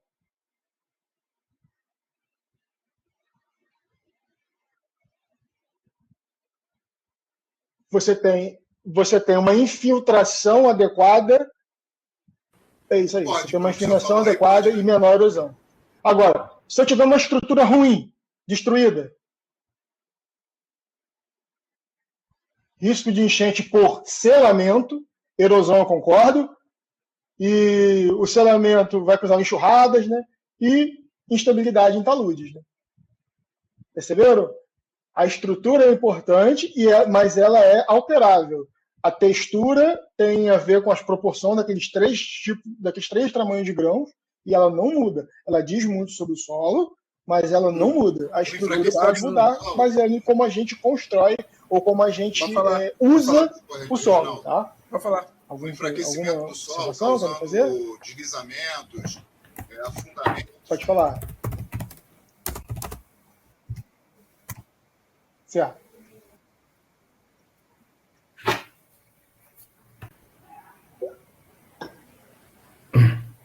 A firmeza dele.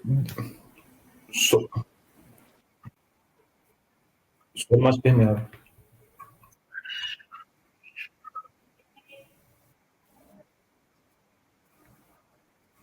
Risco de enchente, erosões.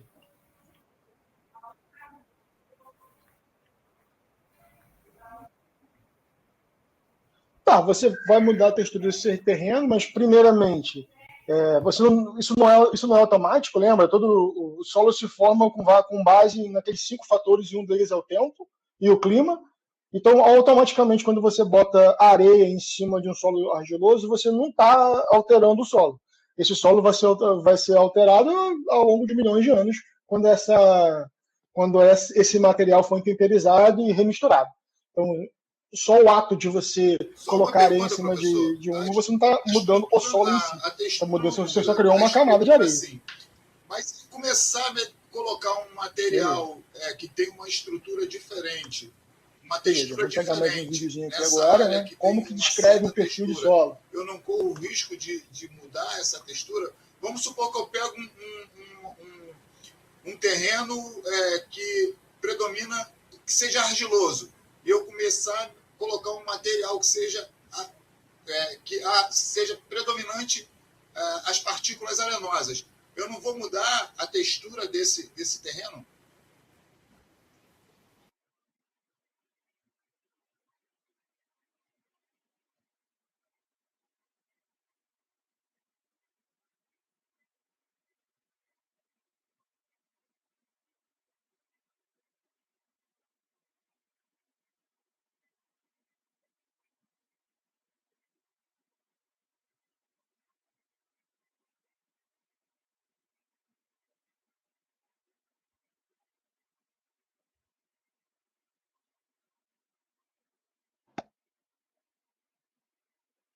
Positivo. Obrigado, professor.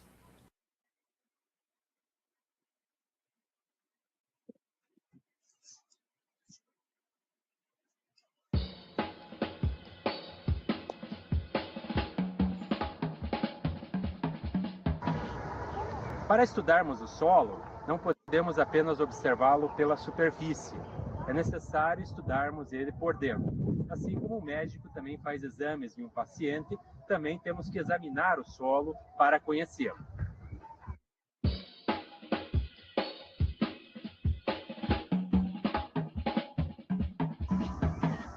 As ferramentas que nós vamos utilizar para estudar o solo são estas: um martelo de pedreiro, uma faca firme e com ponta, uma pá reta, um enxadão, uma picareta e uma pá concha. Com esses instrumentos, nós podemos abrir o perfil e começar a estudá-lo.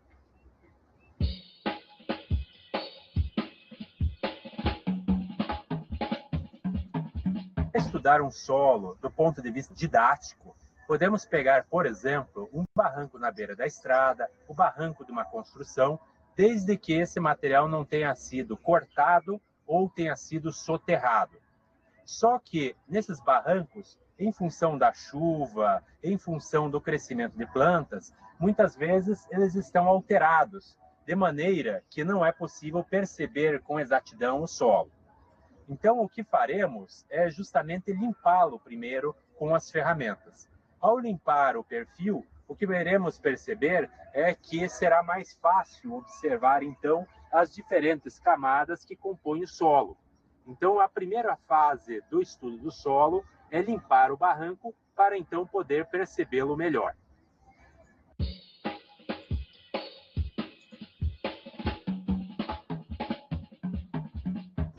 Um perfil de solo é dividido em horizontes. Esses horizontes são designados por letras maiúsculas. Os horizontes mais comuns de encontrarmos em um solo são os horizontes A, B e C. Embora existam outros horizontes, esses são mais comuns, embora não sejam obrigatórios. Existem solos que apresentam apenas o horizonte A, enquanto que outros apresentam o horizonte A e o horizonte C, e outros ainda apresentam os 3 horizontes. Vamos começar falando do horizonte A. O horizonte A é normalmente um horizonte um pouco mais escuro que os demais. O horizonte A é um horizonte mineral, ou seja, predomina a matéria mineral e não a matéria orgânica nele. Apesar de sua coloração escura, deve-se ressaltar que realmente neste horizonte predomina o material mineral e não o material orgânico. Abaixo dele, muitas vezes existe o horizonte B. O horizonte B, em geral, apresenta colorações avermelhadas, amareladas ou marrons. Essas cores são devidas normalmente à presença dos óxidos de ferro. Embora possam existir outras cores do horizonte B, estas são as mais comuns. O horizonte B é um horizonte mineral que apresenta menor concentração de matéria orgânica. O horizonte B ele pode ser desde poucos centímetros de espessura até vários metros de espessura. No caso deste solo, ele apenas apresenta alguns centímetros de espessura. Mas em outros solos, este horizonte B pode ser bem mais espesso. E, finalmente, o horizonte C. O horizonte C ele aparece em alguns perfis e em outros perfis pode não aparecer por ser muito profundo. É um horizonte jovem que ainda apresenta bastante minerais provenientes da rocha. É muito comum encontrarmos no horizonte C uma coloração mais mesclada, ou seja, mais de uma cor no mesmo horizonte. Justamente porque neste horizonte, além de minerais formados no próprio solo, também há minerais originários do material de origem deste solo.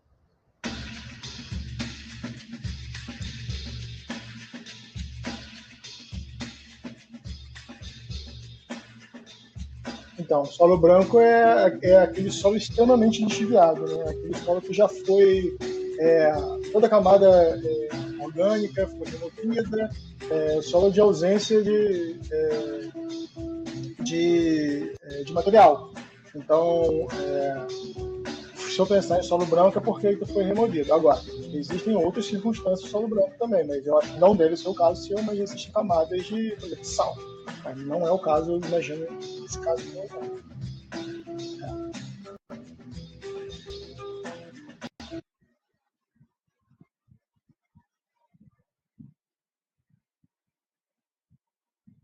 Ah, entendi.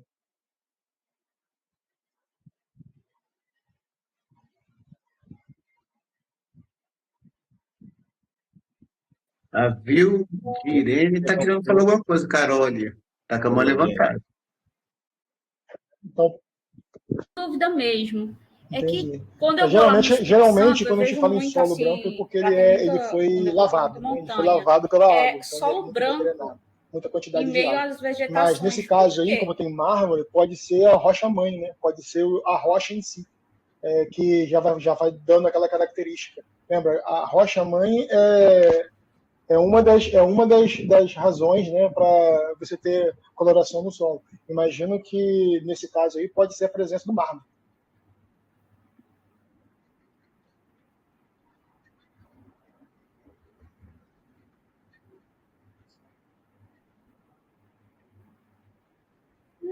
Não, lá não é salgado.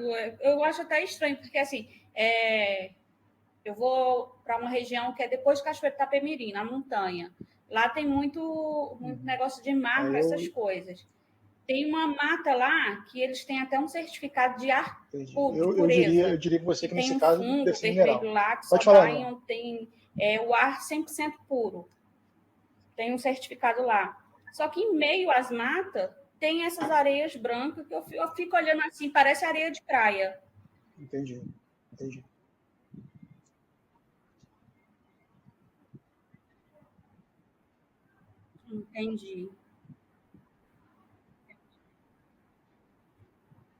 Entendi. Perfeito.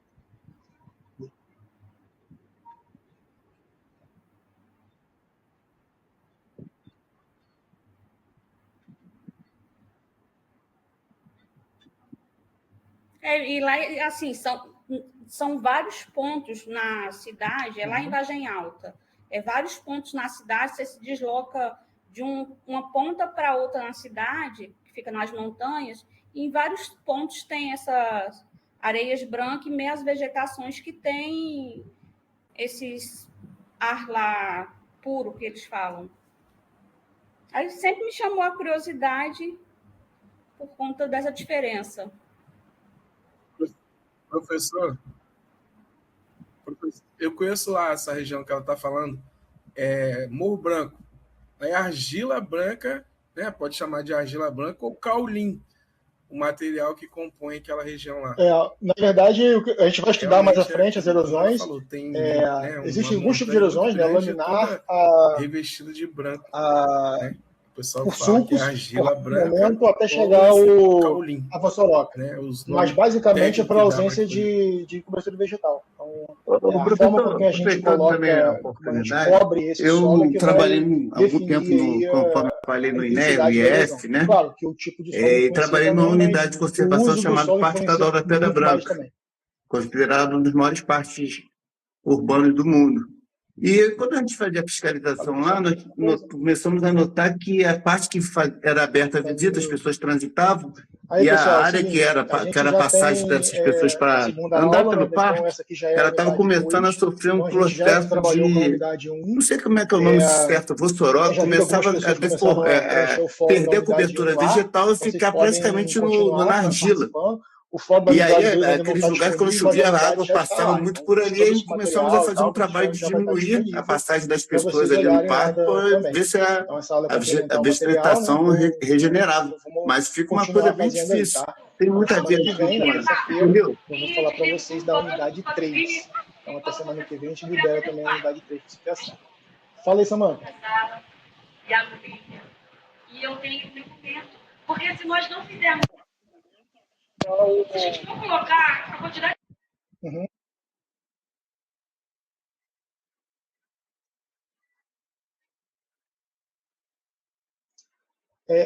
Bom, obviamente não é normal ter esgoto, né? Cheiro de esgoto. Essa característica de ferrugem é muito comum aqui no Norte Fluminense, né? Tem a ver com a presença de ferro mesmo, desses processos aí que formam o solo. Obrigada. Também. Então, a concentração de solo é muito grande. Você tem uma ideia, na região praiana aqui de São João da Barra, né, quando bota uma piscina lá, você bota a piscina, ela está clarinha. Ao longo do tempo, você vai vendo, começa a depositar coisas no fundo. O que está acontecendo ali? Está acontecendo a oxidação do ferro. Então, o ferro está sendo oxidado e se depositando no fundo. Então, a água vai ficando toda amarelada, avermelhada, né? Isso é comum em pia. Então, assim, todo mundo que usa água de poço em perto assim, de área praiana, onde a presença de ferro é muito grande, você vai colorindo, né, as louças do seu banheiro, e isso é muito comum. Existem alguns técnicos que você pode fazer para você diminuir isso. Existe, por exemplo, um material... Professor, é normal, não é com a aula sobre a aula de hoje, não. Mas foi sobre a aula de poço. Ele retém esse ferro. Poço artesiano então, é normal ele ter um odor forte de esgoto e ter a água mesmo. Logo, ele não gera essa cor. Quanto ao cheiro, primeiro, se o cheiro é de esgoto, então essa água, obviamente, não é para uso. Não sugiro você não usar. Mas às vezes é muito comum também cheiro de pântano, pantanoso. Significa que o lençol freático está perto ali e a área de alagamento constante, tá? Então aí você vai sentir esse cheiro, parece pantanoso também, não é uma água recomendada para uso.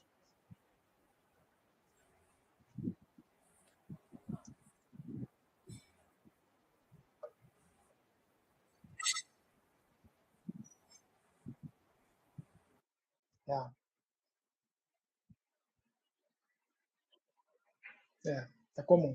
É comum em área praiana, é muito comum. Valeu, pessoal. Então é isso. Alguém quer fazer mais alguma pergunta? O Luiz quer dar mais um recado aí?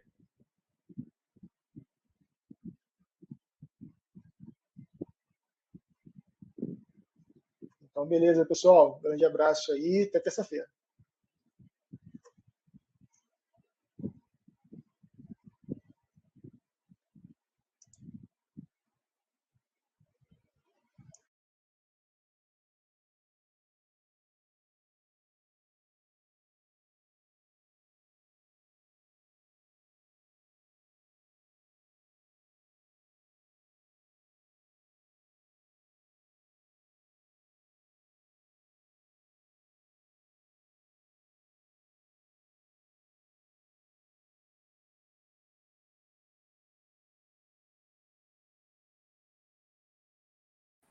Ah, então tá, professor. Não é porque os meus filhos têm uma casa em Itaipuaçu, que pertence a Maricá, né, ao município de Maricá, e lá, desde novo, a gente sente esse cheiro e a água, assim, com essa ferrugem, né?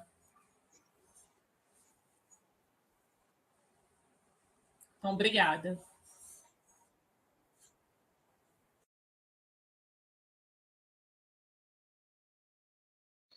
Não, só pedir novamente para assinarem a presença, acho que quase todos já assinaram. É isso.